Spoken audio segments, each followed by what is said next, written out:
మన ప్రభువును మన రక్షకుడునైన యేసుక్రీస్తు ప్రభు వారి పరిశుద్ధమైన నామంలో ఈ ఉదయకాల వాక్య ధ్యానమును వీక్షిస్తున్న విశ్వాసులకు, సంఘమునకు, సేవకులకు, సకల పరిశుద్ధులకు దేవుని కృపయు, దేవుని సమాధానము, ఆయన మందిరంలోని దీవెన మీకు కలుగునుగాక. ఆమేన్. ఉదయకాల వాక్య ధ్యానము ఇర్మియా గ్రంథము 15వ అధ్యాయము 16వ వచనం. నీ మాటలు నాకు దొరకగా నేను వాటిని భుజించి తిని, సైన్యములకు అధిపతి యొక్క యెహోవా, దేవా, నీ పేరు నాకు పెట్టబడినది కనుక నీ మాటలు నాకు సంతోషమును, నా హృదయమునకు ఆనందమును కలుగజేయుచు ఉన్నవి. ప్రవక్త అయిన ఇర్మియా దేవుని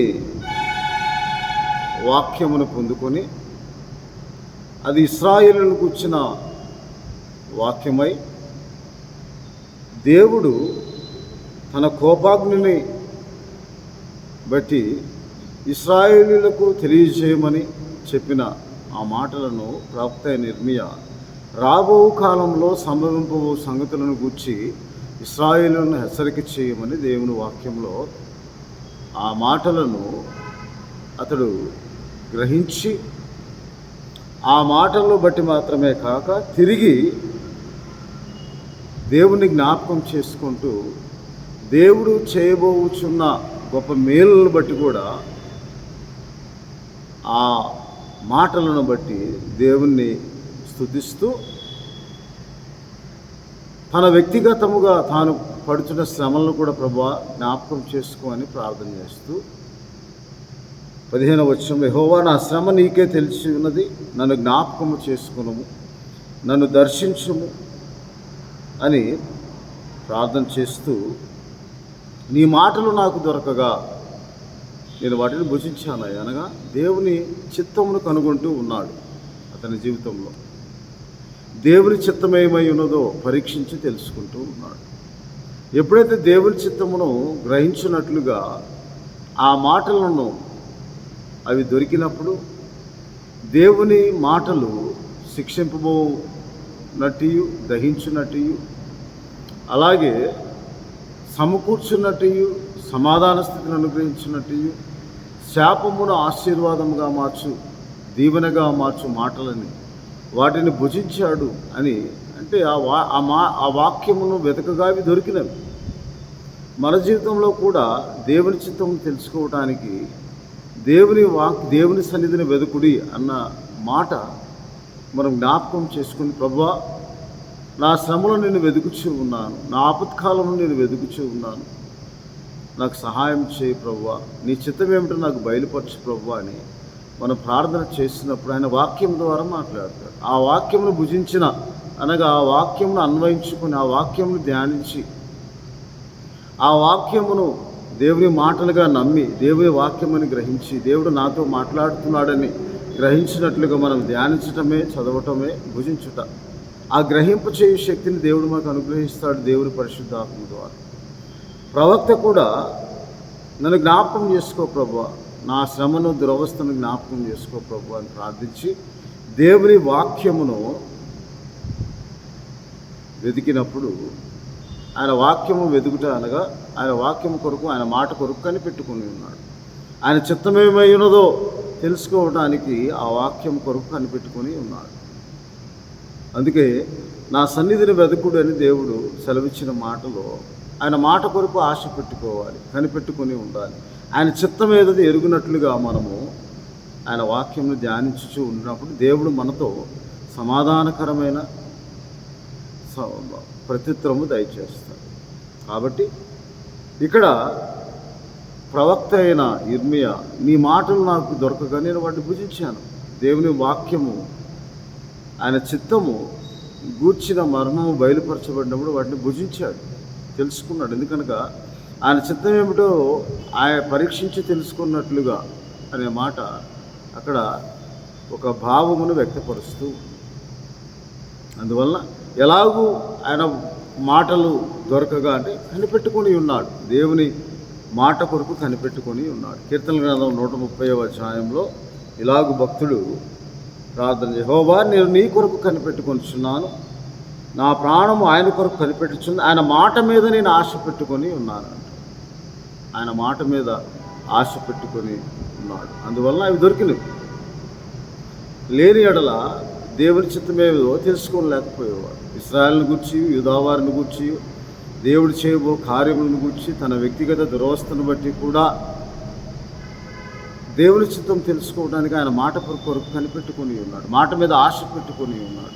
ఆయన చిత్తమేమై ఉన్నదో పరీక్షించి తెలుసుకున్నట్లుగా ఆయన కొరకు కనిపెట్టుకొని ఉన్నాడు. ఎలాగూ అంట, కావలి వారు ఉదయం కొరకు కనిపెట్టుట కంటే ఎక్కువగా నా ప్రాణము ప్రభువు కొరకు కనిపెట్టుచున్నది. కావలి వారు ఉదయం కొరకు కనిపెట్టుకుంటే ఎక్కువగా నా ప్రాణము కనిపెట్టుకొచ్చున్నది. ఇశ్రాయేలు యెహోవా మీద ఆశ పెట్టుకును, ఆయన యొక్క కృప దొరుకుతుంది, సంపూర్ణ విమోచన దొరుకుతుంది. అనగా ఆయన యొక్క మనకు సమాధానము, జవాబు దొరుకుతూ ఉంది. అందుకే రాత్రి మనం ప్రార్థించి ఉదయమునే మనం ఆయన మాట కొరకు కనిపెట్టుకుంటున్నప్పుడు అది సమాధానకరమైన ప్రతిఫలము దయచేస్తుంది.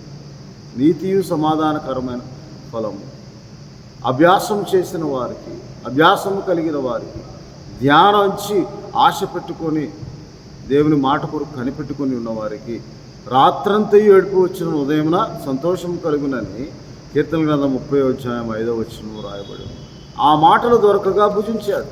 దేవుని వాక్యం మనకు ఎప్పుడు దొరికినా మనం ఆ వాక్యమును భుజించేవారిగా ఉండాలి. జుంటి తేనె దారుల కంటే మధురమైనది ఆయన వాక్యం. ఆ వాక్యమును భుజించుట అనగా దాన్ని అన్వయించుకోవటానికి మనం ధ్యానించాలి. ప్రాముఖ్యంగా దేవుడు అనేక మార్లు, అనేక వృత్తాంతముల ద్వారా మనతో మాట్లాడుతూ, అనేక దృష్టాంతములను చూపెట్టి మనతో మాట్లాడుతూ ఉంటాడు. ఆ దృష్టాంతములను సందర్భానుసారంగా మన జీవితంలో మనకి ఏ ఆత్మీయ అవసరత ఎప్పుడు కలిగి ఉన్నదో, ఏ అవసరమై ఉన్నదో దాన్ని బట్టి దేవుడు మనం ఆ వాక్యమును భుజించుటకు, ఆ వాక్యం మీద ఆశ పెట్టుకుని ఉన్నప్పుడు, వాక్యం దేవుని చిత్తము కొరకు, దేవుని మాట కొరకు కనిపెట్టుకుని ఉండినప్పుడు దేవుడు తన పరిశుద్ధ లేఖనం ద్వారా మనతో మాట్లాడతాడు, తన సేవకుల ద్వారా మాట్లాడుతూ ఉంటాడు. కాబట్టి ఆ వాక్యమును భుజించినప్పుడు మనం, అందుకే భక్తుడైన ఇర్మియా అంటాడు, నీ మాటలు నాకు సంతోషము, నా హృదయమునకు ఆనందము కలుగజేస్తుంది. అందువలన మనం దేవుని మాట మీద ఆశ పెట్టుకునే వారంగా ఉండాలి. ఇర్మియా గ్రంథంలోనే 29వ అధ్యాయములో ఇలాగ దేవుని వాక్యంలో 11వ వచనంలో, నేను మిమ్మల్ని దర్శించును, నేను ఉద్దేశించిన సంగతులను నేను ఎరుగుదును, మిమ్మల్ని గూర్చి రాబో కాలమునకు అవి మీకు నిరీక్షణ కలుగునట్లుగా సమాధానకరమైన ఉద్దేశములే కానీ హానికరమైనవి కావు. ఇదే యెహోవా, మీరు నాకు మొరపెట్టుదురేని, మీరు నాకు ప్రార్థన చేయుదురేని, ఒత్తిరేని, నేను మీ మనవి ఆలకిస్తాను. మీరు నన్ను వెదకని ఎడల, ఎలాగో పూర్ణ మనసుతో నన్ను గూర్చి విచారణ చేయని ఎడల మీరు నన్ను కనుగొందురు, నేను మీకు ప్రత్యక్షపరచుకుందును. ఇదే యెహోవా వాక్కు. అక్కడ చెరలోనికి పోయిన వారిని విడిపిస్తాను, సమకూరుస్తాను, తోడుకొని వస్తానని దేవుని వాక్యంలో రాయబడి ఉంది. ఆయన ఉద్దేశములు హానికరమైనవి కావు, అవి నిరీక్షణ కలుగునట్లుగా, అవి సమాధానకరమైన ఉద్దేశములని దేవుని వాక్యంలో రాయబడి ఉంది. అందువలన దేవుని చిత్తమేదో ఆయన వాక్యం ద్వారా మనకు తెలియపరుస్తాడు. ప్రభువా, వేకువని లేచి మనం ప్రార్థించి దేవుని వాక్యం ధ్యానించినప్పుడు దేవుడు పరిశుద్ధాత్మ ద్వారా మనల్ని నడిపిస్తూ ఉంటాడు, మనతో మాట్లాడుతూ ఉంటాడు. ఆ పరిశుద్ధాత్మ మన హృదయంలో నివసించినప్పుడు గ్రహింపు చేయు శక్తిని కూడా పరిశుద్ధాత్మ దేవుడు మనకు అనుగ్రహించి, అది మనం దేని గురించి అయితే ప్రార్థన చేశామో ఆ ప్రార్థనకు ప్రతిఫలము ఆయన వాక్యం ద్వారా దేవుడు మనకు. అందుకే ధ్యానములో ప్రార్థన ఉంటుంది, వాక్య పఠనము ఉంటుంది. వాక్య ధ్యానములో మనము దేవుడితో నేరుగా దేవుడు మనతో నేరుగా మాట్లాడే ప్రార్థన ద్వారా మనం దేవుడితో నేరుగా మాట్లాడటానికి, ఆయన చిత్తమేమైనా తెలుసుకొని ఆయన నామం బట్టి ప్రార్థించినప్పుడు మనకు ఆనందము, హృదయంలో ఒక ఆనందము, సంతోషము కలుగుతుంది. అది పరిశుద్ధాత్మ యందలే ఆనందమై ఉన్నది. ఈ లోక సంబంధమైన సంతోషమై ఉన్నది, పరలోక విషయంలో ఆత్మ సంబంధమైన ఆశీర్వాదం దేవుడు మనకు అనుగ్రహిస్తాడు. అందుకే నీ మాట, నీ వాక్యము నా పాదములకు దీపము, మన త్రోవకు వెలుగై ఉన్నది, నా త్రోవకు వెలుగై ఉన్నది. చీకట్లో వెలుగును పుట్టిస్తుంది, నిరీక్షణ కలిగి చీకట్లో వెలుగు, నా కన్నులకు వెలుగు ప్రభు అని ప్రార్థన చేస్తూ, నీ ధర్మశాస్త్రం అందు, కీర్తన గ్రంథం 119వ అధ్యాయం 18వ వచనం, నీ ధర్మశాస్త్రం అందు ఆశ్చర్యకరమైన సంగతులు చూచినట్లు నా కన్నులు తెరువు ప్రభు. మనోనేత్రం వెలిగించి ప్రభు, ప్రత్యక్షత గల మనసు నాకు దయచేయ ప్రభు. నీవు నా కొరకు ఏది సిద్ధపరిచావు, ఏది దాచి ఉంచావు, ఏది కంటికి కనపడట్లేదు, ఏది చెవికి వినపడట్లేదు, ఏది హృదయానికి అగోచరముగా ఉన్నదో ప్రభు, వాటిని నీ ఆత్మ ద్వారా నాకు బయలుపరచబడరు. 1 కొరింథీయులకు రాసిన పత్రిక 2వ అధ్యాయం 9, 10, 12 వచనాల్లో మనకు లౌకిక ఆత్మ కాక దేవుని కార్యం తెలుసుకుంటకు పరలోక సంబంధమైన దేవుని ఆత్మను మనకు అనుగ్రహించాడు కాబట్టి, ఆ ఆత్మ వలన మనకు సమస్తం బయలుపరిచాడు కాబట్టి, అలాగ మనం ప్రార్థించి భక్తుడు నిర్మయా వలె, అయ్యా నాకు సంతోషము ఆనందము కలుగు చేస్తూ నీ వాక్యమును బట్టి స్తోత్రాలు ప్రభు అని ఆయన చిత్తం మీద తెలుసుకుని ఆయన మనతో నేరుగా సూటిగా ఖచ్చితంగా ఖండితంగా మాట్లాడినట్లు మనం ప్రార్థనా పూర్వకంగా దేవుని సన్నిధిలో సిద్ధపడాలని ఉదయకాల సమయంలో దేవుని వాక్యంలో మీరు నన్ను వెతకుడి, పూర్ణ మనస్సుతో పూర్ణాత్మతో నన్ను వెతకండి, అప్పుడు నేను మీకు ప్రత్యక్షం అవుతాను, మీరు నన్ను కనుగొంటారు అనగా మీ దేని కొరకైతే ఆశ పెట్టుకుని ఉన్నారో దాన్ని నేను మీకు ప్రత్యక్షపరుస్తాను. దానికి కావాల్సిన అర్హతలు యోగ్యతలు కూడా నేను మీకు తెలియజేస్తాను. ఇది పొందుకోవాలి అంటే ఏదో మీరు అడగంగానే ఇవ్వటానికి, అది దేవుడు సిద్ధపరిచిన దాన్ని పొందుకోవాలంటే చాలా ప్రయాసపడాలి, ప్రార్థనలో పోరాడాలి. ఏదో అది అడగంగానే ఇచ్చేది కాదు. మన విశ్వాస పరీక్ష ఉంటుంది, మన నిరీక్షణకు ఫలము ఉంటుంది. ఆయన చిత్త ప్రకారం మనం జీవిస్తున్నామా లేదు, ఉత్తమమును అనుకూలమును ఆయన దేవుని చిత్తం మీద పరీక్షించి తెలుసుకున్నట్లు మీ మనస్సు మారి నూతనం ఒకటి వలన రూపాంతరం చెందటం వల్లనే దేవుడు మన కార్యమును తన చిత్తమును మన జీవితంలో జరిగిస్తాడు. యథావిధిగా యథాప్రకారం మనం ప్రార్థిస్తూనే ఉన్నాం, యథాప్రకారం ఈ లోకంతో స్నేహిస్తూనే, ఈ లోకంలో జీవిస్తూనే, దేవునికి అయిష్టమైనవి చేస్తూనే ప్రార్థన కూడా చేస్తూ ఉంటాం. కానీ ఆ ప్రార్థనలకు ప్రతిఫలము దొరకదు. ఆయన నీకు సంతోషం ఆనందం కూడా కలుగుతుంది. కాబట్టి ఈ లోకమునకు వేరై మనము ఆత్మీయముగా ఎదుగుచు దేవుని చిత్త ప్రకారం జీవించడానికి మనం ప్రయత్నం చేయాలి. ఎందుకంటే ప్రతిదినం మనం పడిపోతూనే ఉంటాం. కానీ నీవు చేయు ప్రయత్నములన్నింటిలో దేవుడు నీకు సఫలం చేస్తాడంటే ఆయన చిత్తంకు అనుకూలంగా జీవించడానికి మనం ప్రయత్నం చేయాలి. దానికి ప్రార్థనే మూలము, వాక్య ధ్యానమే మూలము. ఆయన చిత్తం ఏమిటి తెలుసుకున్నట్లు వాక్య ధ్యానంలో తెలుసుకుంటాం. ఆయన చిత్తమును బట్టి జరిగించుటకు దేవుని సహాయం పొందుకొని, పరిశుద్ధాత్మ దేవుని సహాయం మనం అనుగ్రహింపబడినట్లు మనం పొందుకున్నప్పుడు ఆ కార్యసిద్ధి మనకు కలుగుతుంది.